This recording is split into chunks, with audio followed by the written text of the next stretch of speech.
Good morning, everyone, and welcome to the PivotBoss pre-market video for Thursday, February 10th, 2022. I am Frank Ochoa, aka PivotBoss. Here's a look at the daily time frame of the ES.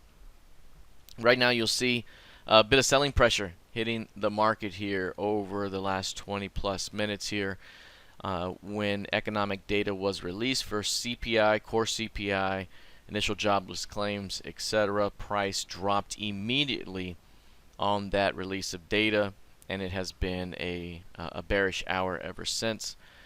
You can see right now already how clear the previous year's pivots are right now on the PivotBoss pivots. Previous year's high important, previous year's close here taken, offered here. This right there, that pivot is the top of the yearly pivot range.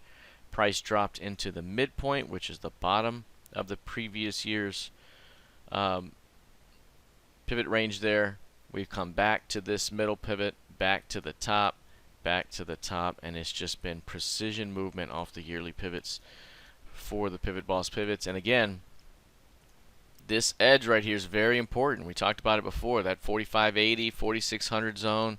It's kind of important right in this area, 4550, because if price can't get back above that zone, we could theoretically drop all the way back to the bottom end of this range and continue to trade in this lower distribution and fail to get back into this upper distribution. So right now, we'll see how much downside we have left. But typically speaking, if this is going to remain bullish, this deep pullback here may see some sort of reaction or defense, and we close higher above the day's midpoint the rest of the day and perhaps break out ahead.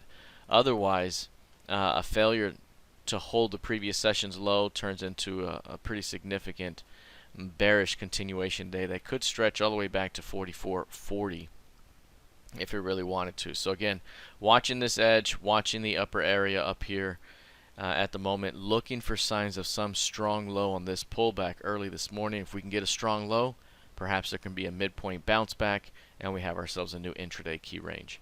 All right, taking a look at the NQ. Similar price action, quite a bit of selling pressure. You can see here this was just above the previous session's high and fell back hard. Again, this thing's holding the 15K level. This level right there, 15,100, is the middle pivot point for the previous year.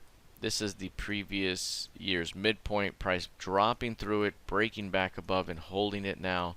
So again, you can see how the market's attempting to change the directional trend right now from down to up. But overall, we still are at risk here, like the ES, of another round of weakness. That 15.5 level is very important here.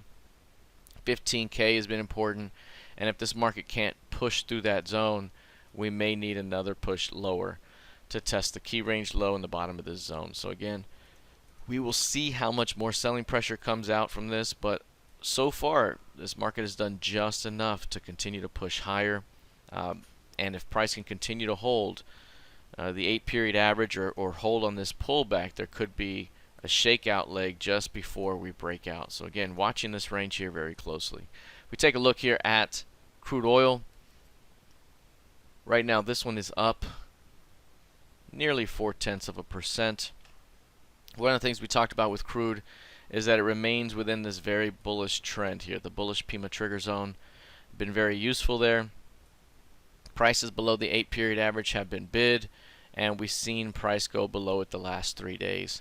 The last time we saw it go below the 8-period average a few days, it ended up pushing to new highs. Additionally, we could see the same here.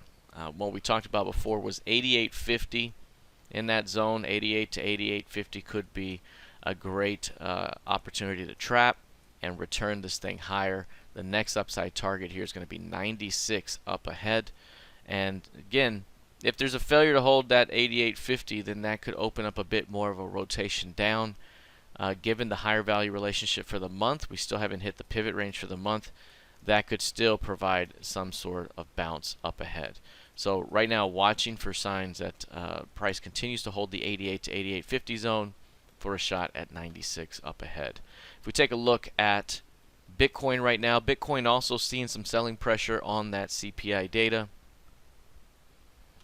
One of the things we mentioned with this one is that since this low, it has done just enough to continue higher. But the biggest thing it's done is get back above the previous month's midpoint and that 40,000 round level, that market structure level. But what I also mentioned was the next pullback could be the last pullback before we see a significant bounce ahead. We have a narrow range, 3-day narrow range that's developed and is currently developing. If we were to see some semblance of major selling pressure back to say 40,000, that could provide one last buy the dip opportunity before this thing rips back up toward 52K. So right now, this move right now, this weakness could lead to the shakeout that offers a buying opportunity up ahead. If we take a look here at Ethereum, very similar concept as well. This market has done just enough to finally break that existing trend that was down this way. This was a huge transitional day. Prices above the previous month's close.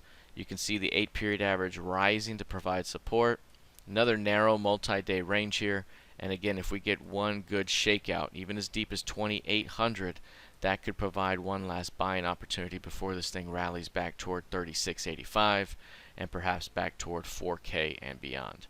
So right now, again, this next pullback could be friendly, as a buying opportunity could result for another push toward new highs. All right, that is it for now. We'll see how this plays out heading into the rest of the session. Good luck, trade well, and I'll see you in the trading room. Take care.